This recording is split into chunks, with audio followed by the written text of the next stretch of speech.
आज की इस वीडियो में हम बात करेंगे एक ऐसी सत्य घटना पर आधारित पुस्तक के बारे में जिसमें अयोध्या और राम मंदिर की पूरी सच्चाई, पूरी लड़ाई बताई गई है कि कहां से मंदिर आंदोलन चालू किया गया और कैसे शुरुआत हुई। यह वीडियो अलग अलग पार्ट पर आएगी क्योंकि पुस्तक के खंड ज्यादा है, इसलिए आप चैनल को सब्सक्राइब कर लीजिए ताकि यह सत्य घटना आपको पूरी तरह अच्छे से समझ में आए। तो चलिए वीडियो को आगे बढ़ाते हैं और पुस्तक के पहले खंड पर चलते हैं। पुस्तक का नाम है युद्ध में अयोध्या। मैं विवादित इमारत से कोई 100 गज दूर खड़ा था, सन और अवाक। समझ नहीं आ रहा था कि मैं जो देख रहा हूँ वो हकीकत है या बुरा सपना। चारों तरफ बदला, प्रतिशोध, प्रतिहिंसा का हुनकारा। सब कुछ अचानक हुआ। कारसेवक बाबरी ढांचे पर चढ़ चुके थे। पुलिस प्रशासन को काटो तो खून नहीं। किंकर्तव्य विमूढ़, बेबस और लाचार। मैंने पुलिस बलों का ऐसा गांधीवादी चेहरा पहली बार देखा। 46 एकड़ का पूरा इलाका ध्वंस के जुनून में था। समूचा दृश्य दिल दहलाने वाला था। कोई 200 कारसेवक विवादित इमारत के तीनों गुंबदों पर चढ़ लोहे के रॉड, गेंते और सरियों से चोट कर रहे थे। नीचे कोई 1 लाख कारसेवकों ने इमारत को घेर रखा था। उस रोज मर्यादा पुरुषोत्तम के नाम पर हर कोई अमर्यादित था। एक एक कर तीनों गुंबद टूटे और उखड़ गई हिंदू समाज की विश्वसनीयता, वचनबद्धता और उत्तरदायित्व की जड़ें। एक तरफ ध्वंस के उन्माद में कारसेवक और दूसरी ओर हैरान, सन अवाक विश्व हिंदू परिषद व बीजेपी नेता। बूझ नहीं पड़ा कि यह सब अचानक कैसे हुआ। कहीं ये पूर्व नियोजित तो नहीं। ध्वंस की धूल और उसके गुबार ने हमारी गंगा जमुनी तहजीब को ढक लिया था। 6 दिसंबर नफरत और धार्मिक हिंसा के इतिहास से जुड़ गया। मेरे सामने सिर्फ 450 साल पुराना बाबरी ढांचा नहीं टूट रहा था, बल्कि विधायिका, न्यायपालिका और कार्यपालिका की मर्यादाएं भी टूट रही थीं। 6 दिसंबर को गीता जयंती थी। द्वापर में इसी रोज महाभारत हुआ था। एक नया महाभारत मेरे सामने घट रहा था। ध्वंस की धूल और उसके गुबार ने हमारी गंगा जमुनी तहजीब को ढक लिया था। 6 दिसंबर नफरत और धार्मिक हिंसा के इतिहास से जुड़ गया। मेरे सामने सिर्फ 450 साल पुराना बाबरी ढांचा नहीं टूट रहा था, बल्कि विधायिका, न्यायपालिका और कार्यपालिका की मर्यादाएं भी टूट रही थीं। 6 दिसंबर को गीता जयंती थी। द्वापर में इसी रोज महाभारत हुआ था। एक नया महाभारत मेरे सामने घट रहा था। Powered by डूबवर्स। कारसेवकों को प्रतीकात्मक कारसेवा के बारे में समझाते आडवाणी, मुरली मनोहर जोशी, प्रमोद महाजन एवं Vinay Katiyar. Photo Rajendra Kumar. Powered by Dubverse. कारसेवा के लिए अयोध्या में जुटे लाखों लोगों में महिलाएं भी पीछे नहीं थीं। ध्वंस के बाद बनाया गया रामलला का अस्थायी मंदिर। फोटो मनमोहन शर्मा। संघ के स्वयंसेवक और बजरंग दल के कार्यकर्ता इन तीनों नेताओं को किसी तरह बचाकर रामकथा कुंज के मंच पर ले गए। इसी मंच से नेताओं का भाषण होना था। रामकथा कुंज का मंच विवादित इमारत से 300 मीटर की दूरी पर था। प्रतीकात्मक कारसेवा की जगह से आडवाणी, जोशी और सिंघल को हटाकर टूटी बैरिकेडिंग की मरम्मत की गई। बढ़ती भीड़ के कारण प्रशासन ने विवादित इमारत का मुख्य द्वार भी समय से पहले बंद कर दिया। वहां सुबह से रामलला के दर्शन चालू थे, लेकिन किसी को इस बात का आभास नहीं था कि रामलला की इस इमारत के कपाट आज अंतिम बार बंद हो रहे हैं। मंदिर आंदोलन में ये पहला मौका था जब मैंने देखा कि संघ ने आधिकारिक तौर पर इसमें हिस्सा लिया। संघ के 3 प्रमुख नेता HV शेषाद्री, KS सुदर्शन और मोरोपंत पिंगले 3 दिसंबर से ही अयोध्या में डेरा डाले हुए थे। आंदोलन के सारे सूत्र इन्हीं के पास थे। विवादित इलाके से सटा और गर्भगृह के ठीक सामने मानस भवन था। यह एक धर्मशाला थी। इसकी छत से समूचा 65 एकड़ का इलाका साफ दिखाई देता था। पत्रकारों को यहीं बिठाने का काम विश्व हिंदू परिषद ने किया था। छत पर कोई दर्जन भर वीडियो कैमरे लगे थे। दूसरी मंजिल के कमरों में IB के कैमरे लगे थे। ऊपर से पूरा दृश्य केसरिया था। दूर दूर तक जन सैलाब दिख रहा था। पुलिस के साथ ही RSS के गणवेशधारी स्वयंसेवक भीड़ को नियंत्रित करने में लगे थे। Powered by डूबवर्स। सुषुप्त लावा 11 बजते बजते फूटने लगा। कारसेवकों का सैलाब सारी पाबंदियां नकार बैरिकेडिंग पर दबाव बनाने लगा। मानस भवन की छत जहां हम खड़े थे पर भी कारसेवकों ने कब्जा जमा लिया था। लगा छत बैठ जाएगी, इस डर से हम नीचे उतर आए और विवादित ढांचे से कोई 100 गज दूर सीता रसोई की छत पर चले गए। इसी छत पर पुलिस कंट्रोल रूम था। मेरे लिए ये सबसे सुरक्षित स्थान था। यहाँ से सब दिख रहा था और सारी सूचनाएं भी यहीं आ रही थी। दिल्ली लखनऊ का संपर्क भी यहीं से था।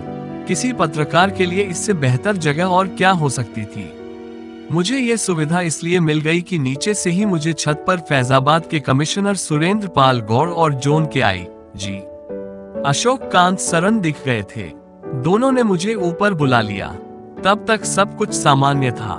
इन अफसरों के चेहरे पर कोई तनाव नहीं था। एसएसपी देवेंद्र बहादुर राय नीचे खड़े हो लोगों को जरूरी निर्देश दे रहे थे। तभी वायरलेस पर सूचना आई कि जिलाधिकारी आर.एन. श्रीवास्तव सुप्रीम कोर्ट द्वारा तैनात पर्यवेक्षक तेजशंकर को लेकर यहीं आ रहे हैं। तेजशंकर मुरादाबाद के जिला जज थे। उन्हें सुप्रीम कोर्ट ने अपना ऑब्जर्वर बनाकर ये देखने के लिए भेजा था कि प्रतीकात्मक कार सेवा के बहाने मौके पर कोई स्थायी निर्माण तो नहीं हो रहा है या सुप्रीम कोर्ट से किए गए वायदे के उलट तो कोई काम वहां नहीं हो रहा है। पावर्ड बाय डूबवर्स, हम सीता रसोई की छत पर थे। यहाँ से विवादित ढांचे के भीतर रामलला की जो पूजा अर्चना चल रही थी वह भी दिख रही थी। मुख्यमंत्री कल्याण सिंह का सुबह से कमिश्नर को हॉटलाइन पर 2 बार फोन आ चुका था।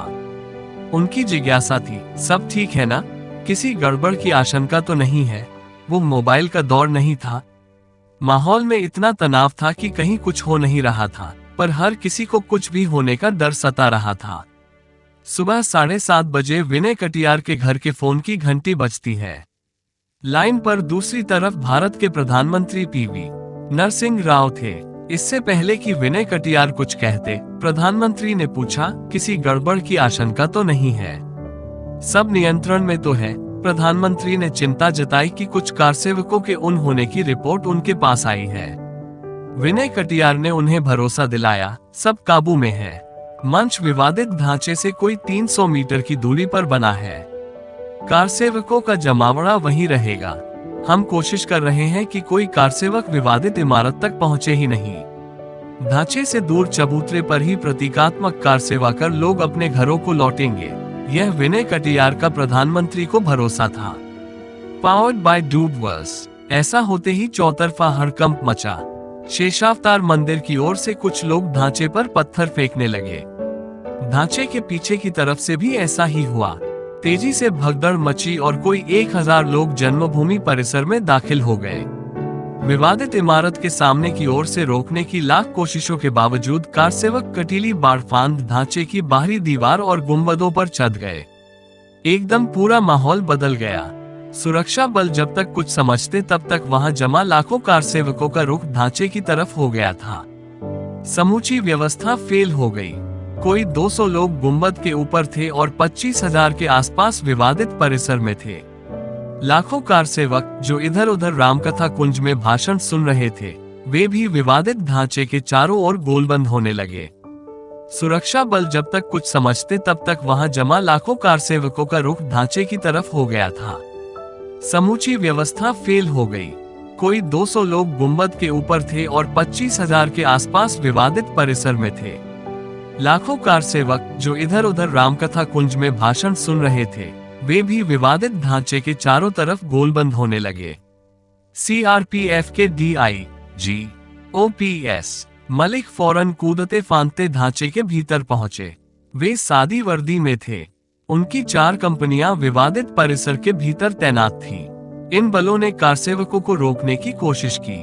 मेरे बगल में खड़े लखनऊ जोन के आई.जी. अशोक कांत सरन के चेहरे की हवाइयां उड़ रही थीं। डीआईजी उनसे पूछ रहे थे कि क्या करना चाहिए। बाद में ओपीएस मलिक भारत सरकार के डीजी नारकोटिक्स और एके सरन उत्तराखंड सरकार के डीजीपी पद से रिटायर हुए।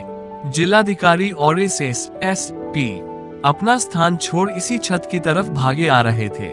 उनके साथ सुप्रीम कोर्ट के पर्यवेक्षक तेजशंकर भी थे। उधर रामकथा कुंज से लालकृष्ण आडवाणी की कारसेवकों से लौट आने की अपील लगातार प्रसारित हो रही थी। कारसेवकों के परिसर में घुसने के 15 मिनट के भीतर ही सीआरपीएफ और पीएसी के जवान मौका छोड़ ढांचे के बाहर आ गए थे। यानी 12 बजे तक परिसर पूरी तरह कारसेवकों के हवाले था। कारसेवकों ने घुसते ही सबसे पहले ढांचे के भीतर की हॉटलाइन काटी, फिर आसपास उखड़ी पड़ी बैरिकेडिंग के लोहे के पाइपों से गुंबदों पर हमला बोला। ऊपर गुंबदों पर होने वाले प्रहार से चिनगारियां फूट रही थीं। नीचे कारसेवकों के आक्रोश की चिनगारियों का सामना पत्रकार और फोटोग्राफर कर रहे थे।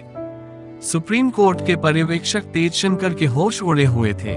वे ये देखने आए थे कि चबूतरे पर जहां कारसेवा होनी थी, वहां हवन सामग्री की जगह निर्माण सामग्री तो नहीं रखी है, पर वहां तो नजारा ही अलग था। हवन सामग्री तहस नहस थी, पूजा सामग्री पैरों तले कुचली जा रही थी। साधु संत अपने मठों आश्रमों की तरफ लौट चुके थे। कारसेवक वहां ईंटें रखने की जगह विवादित इमारत से ईंटें निकाल रहे थे। जिलाधिकारी अब भी उन्हीं के साथ थे। उनकी अपनी मजबूरी थी। मुख्यमंत्री कल्याण सिंह का निर्देश था कि तेजशंकर को हर हाल में खुश रखा जाए, वरना नाराज हो वे प्रतीकात्मक कारसेवा की जगह कहीं स्थायी निर्माण की रिपोर्ट सुप्रीम कोर्ट को न भेज दें। तेजशंकर जल्दी जल्दी कंट्रोल रूम की तरफ लगभग दौड़ते हुए आ रहे थे। दौड़ते दौड़ते वे अपनी टाई भी उतार रहे थे ताकि कारसेवकों में उनकी पहचान न हो सके। तेजशंकर की मुसीबत इसलिए भी बढ़ गई थी क्योंकि वे अपने लड़के को भी मेला दिखाने साथ लाए थे। कारसेवकों ने अयोध्या की सभी टेलीफोन लाइनें काट दी। राम जन्मभूमि के अंदर बने कंट्रोल रूम के भी संचार उपकरण उखाड़ दिए। ये सब कुछ ढांचे पर हमले के 20 मिनट के भीतर हो गया। यकायक सामने मानस भवन की छत पर कोहराम मचा। कारसेवकों ने वहां पत्रकारों पर हमला कर दिया था। Powered by Dubverse. इस वक्त तक हालात इतने बिगड़ चुके थे कि बिना ढाल प्रयोग किए स्थिति को नियंत्रित करना संभव नहीं था।